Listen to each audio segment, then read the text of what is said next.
Porket may kasama kong iba tapos hindi kita pinansin, sasabihin mo agad na plastic ako sa'yo? Bakit? Totoo naman ah. Sinasamahan mo lang ako kasi wala kang choice. Kasi ako lang yung available. Lo, di ba mag-best friend sila? Bakit sila pa yung magkaaway ngayon? Sige, plastic na kung plastic. Eh ikaw, alam ba nila yung masama mong ugali? Di ba pumatol ka sa matanda para may pangluho ka? Bakit mo binibiring up yung mga ganyan? Hindi mo na dapat pinagsasabi yung sa atin ng dalawa kasi hindi yun yung problema natin. Eh, andito na lang din naman tayo eh. Lubusin na. Alam ba ng lahat na muntik ka ng mabuntis? Buti na lang kamo, walang nabuo. Charmaine, please, tumigil ka na. Ang sama ng ugali niya, guys, di ba? Eto pa! Dahil sa kakaluho niya, kahit wala naman siyang trabaho, lubog na siya sa utang ngayon. Wala ka pala eh. Siyempre, kinilihan. Kasi di ba yun? Kaya kayong dalawa. For sure, may sinasabi sa Jasmine sa inyo tungkol sa akin, no? Ha? Wala siyang sinasabi tungkol sa'yo. Sa true. Tsaka, te, kung may sasabihin man siya tungkol sa'yo, yun ay yung memories ninyong dalawa. Alam mo bang sobrang miss ka na niya? Posible. Hindi ako naniniwala sa inyo, umami na kayo. Totoo yun, Charmaine. Oo, hindi ako naging mabuting kaibigan sa'yo. Hindi tayo nagkaintindihan. Pero hindi kasi yung sapat na dahilan para siraan kayo. Para ilabas yung pinagsamahan nating dalawa, mabuti man or masama. Ayoko kasi na magmumukha kang masama sa mga tao. Ayoko may masasabi silang masakit sa'yo. Alam mo kung bakit? Kasi kaibigan kita eh. Paghiwalayin man tayo ng tadhana dahil sa mga pagsubok at problema ng isang pagkaibigan, kaibigan pa rin kita at mahal na mahal kita. Ang bisig, may kaba pa sa aking dibdib. Marinig lang ang iyong tinig, matutunaw din lahat ng nyebe.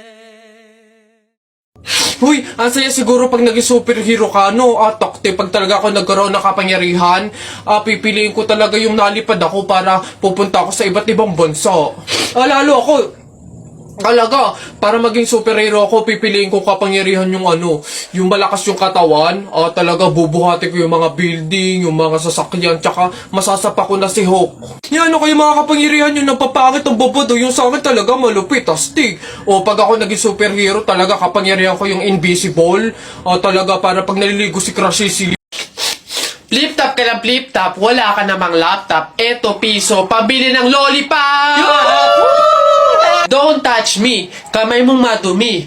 Wash muna bago touch me. Wala, talo, wala. So yun lang, sabihin mo sa nanay mo, break na kami. Nakita ko ang panty niya ganong kalaki. Wala, sa langit may anghel, sa lupa may shell. Tignan mo ang tatay mo kalbo, nagjejel. Wala, talo. Short mo dilaw, brief mo dilaw. O tignan mo, ang lola mo, pati ay lawlaw! Ano ha, sa talo, wala. Ba't dinamay mo yung pamilya ko? Puro pamilya ko yung sinasabi mo sa akin. Wala naman napag-usapan na kasama yung mga pamilya. Yabang mo panapok. O sige, yabang mo sa talo ka naman sige. Uy, pre, may nag-aaway yan. Salita pa kayo ng salita, isuntukan na lang para malaman. Sige nga, pass, pass. Pass. Pass din. Fight! Hawakan mo nga sa tenga. Hawak tenga lang pala eh, duwag naman yun eh, Nasubukan na kay Papa. Kanina pumatok. Ano yun? Ang baho! Ano ba yan? Kakasuka naman, ba't kasi dito pa natae? Baho! Oo nga, ano ba yan? Hindi na nahiya. Dito pa talaga sa mall ng CR, tumae. Alam na, ang daming tao dito. Baho-baho, ano ba yan? Gusto siguro makaranas ng magandang CR. Pangit siguro na CR sa kanila. Iha, ikaw ba yung asawa nung namatay? Ay, opo, ako po. Bakit po? Gusto ko lang sabihin na mamaya sa libing bawal kang kasunod sa prosesyon ng patay. Ay, bakit po? Pasensya na Iha kasi 'di ba pamahiin na kapag daw kasunod sa prosesyon ng patay yung asawa, maaari daw na siya yung sumunod na mamatay. Maigi na yung nag-iingat. Ay, opo nga, mas mabuting sundin na lang po, no, kaysa may mangyari pang masama. Sige po, gagawin ko po. Oo, kaya siguro dumaan ka na lang sa ibang lugar para makapunta dun sa sementeryo. Wait lang po, wait lang po. Hello, ate! Oh, hello, bakit? Ano ba, nasan ka na? Ililibing na tong asawa mo, oh. Pasensya na ka mo kasi may sinunod pa akong pamahiin na dapat dumaan muna ako sa ibang lugar para makapunta sa sementeryo. Hintayin ka mo ako dyan mga 4 hours. Hoy! Bata ka! Ano yung ginagawa mo? Bawal magwalis kapag may burol! Ay, ganun po ba? Sorry po. Pasensya na po. Teka. Party! Patay na siya. Miss Rufa, totoo po bang wala kayong kinalaman sa nangyaring isyong ito? Yes, Your Honor. I'm so honored, like an honor student. Yes. Okay. Ngayon, sige, sabihin mo kung ano yung kwento mo, ano yung side mo sa nangyaring isyong ito. Okay. Judge, ganito kasi yun. I am as well a victim. So please let me go. Ngayon, meron ba kayong gusto sabihin sa mga sumusuporta sa inyo, sa mga followers ninyo, sa mga fan ninyo? Yes. Hello everyone. Magna cum laude po ako. Hindi po magna nakaw. Yes. So please, I need your help. Hooray! Yun lang po. Okay, alright. Salamat po sa inyong time, Miss Rufa. You may go. Pwede na po kayong umalis.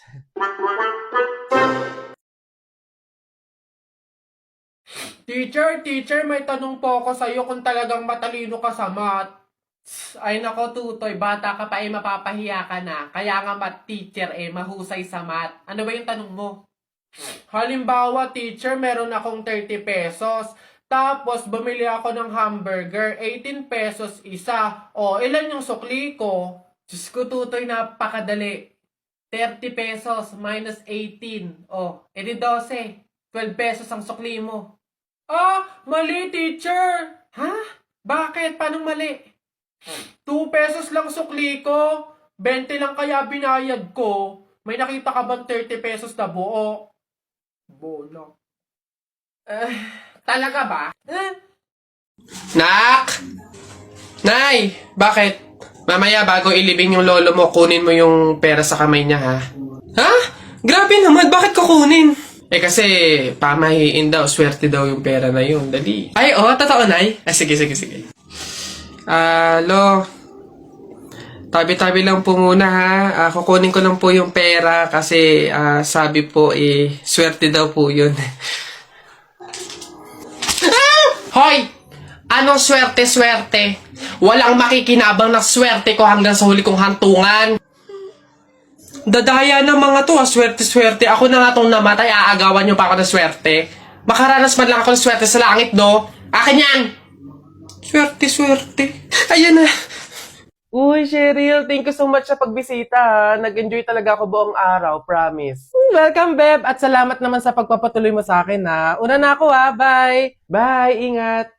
Shucks, malilit na ako sa pupuntahan ko. Nasa na ba kasi yung kwintas ko? Dito ko lang yun nilagay, eh. Wow, babe! Ang ganda naman nito! Bagay sa akin. Joke! Over naman sa judge. Ba't naman niya kukunin yun, di ba? Tsaka friend ko yun, eh. Bala na nga. Di ba? Feeling ko nga magjowa na sila, eh. Tingin mo. Siguro. Babe, pabantay nga muna nitong bag ko. CR lang ako. Go, babe! I'm here na. Babe, punta na ako dun sa may counter. Magbabayad na ako. Ikaw ba? Una ka na, babe. Sunod ako. Teka, nasan yung cash ko? May cash akong dala.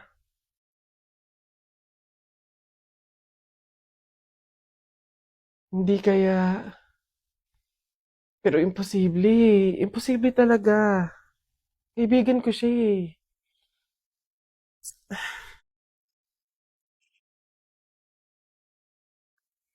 Ay, ang ganda naman ng prene ko. In fairness. Teka, kwintas ko ba to? Hello, Cheryl? Nakita ko kasi yung story mo eh. Huwag kang magagalit ha, pero umamin ka nga sa akin. Kwintas ko ba yung suot mo? Babe, sorry ah.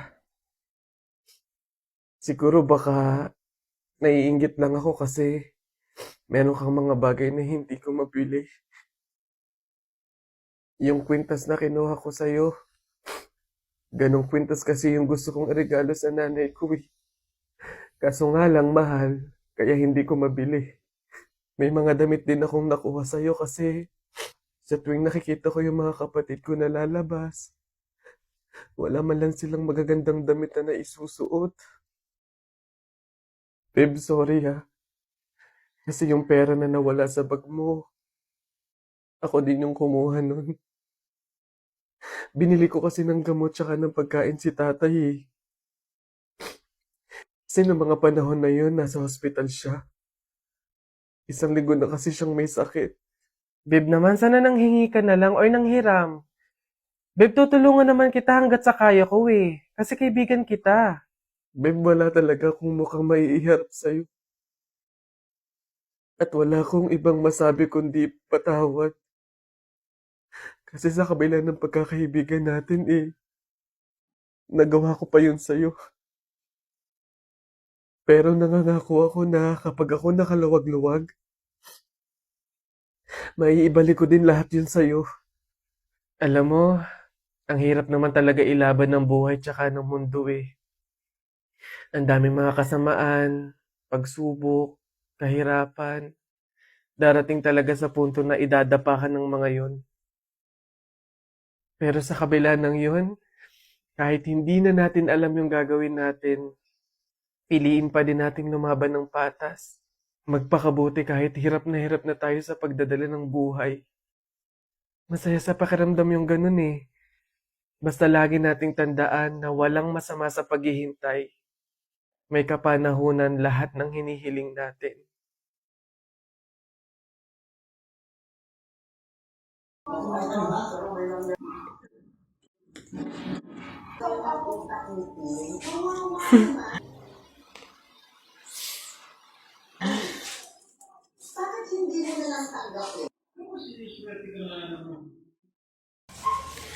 Anak!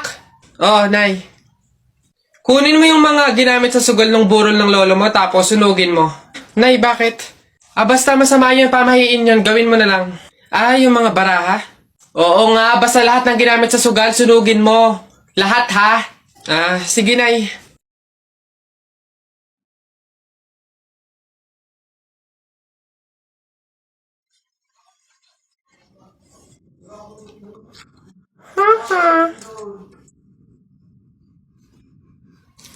Nasaan yung mga pera dito? Yung mga pinanalo pong pera dun sa sugal ng burol. Sinunog ko na rin po na kasi sabi nyo nga po sunugin ko yung mga ginamit sa sugal eh. Ha? Bakit mo sinunog?